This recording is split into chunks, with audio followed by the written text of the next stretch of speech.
MMA podcast. This is an MMA podcast. This is us not knowing what the fuck. We have to talk about Vergara versus Lacerda.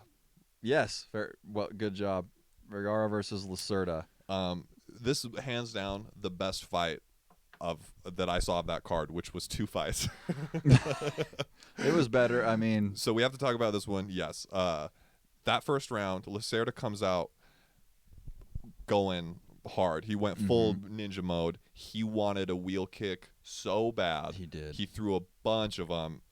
And you were saying like he wants that wheel kick. He wants that fucking wheel kick. And fair. It's sick because the guys will throw him in, and then it's like, okay, that didn't work, and like not try them. Sure. And he just was like, well, here's another. I'm gonna do it do it again. And over and over again. again. And then he almost knocks the guy out. He almost knocks Vergara out. Yeah, he drops him with a wheel kick. A wheel kick that goes right over his head. Yeah, like, just sort of taps the crown of his head. Crow cop. Throws another one, knocks him down again. Yeah. Throws another one, lands it again. He is. And in between, fucking Vergara is running away, like facing away from him, running rings around the outside, looking back at him and running.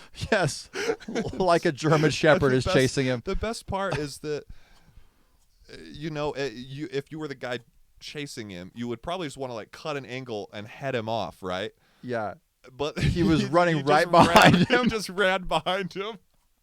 It was like a Tom and Jerry cartoon. And anytime he'd catch up with him, just throw another wheel kick. Yeah. What the fuck? Like, yeah, you would be like a couple feet away and like jumping like roundhouse to try and catch up. Holy shit. Yeah, and it happened.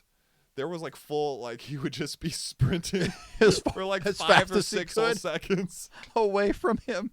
I've never seen that before, ever. And that was in his hometown.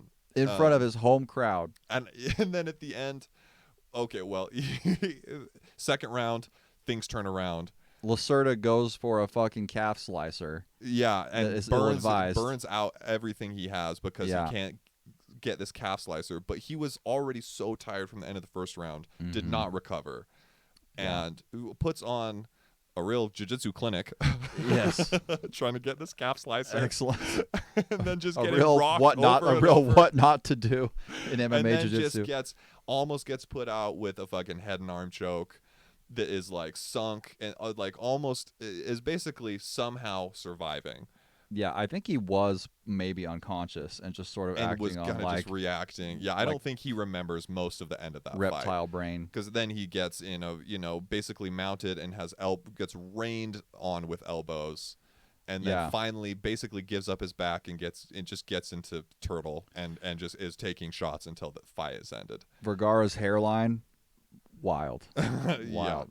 Those temples, and then his sideburns go all the way in almost to his eye. Yeah, his hairline is pretty nuts. You can only see like 2 square inches of his forehead. Yeah.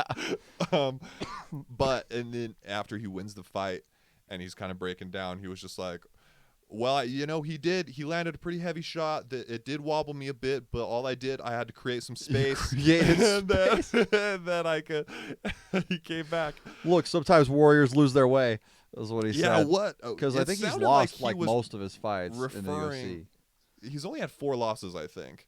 But maybe his start was rough. I think maybe he came in undefeated and then was just fucking it up. I think he's taken a few L's. It sounded like he was like, referring to a specific incident or something. Warriors lose their way.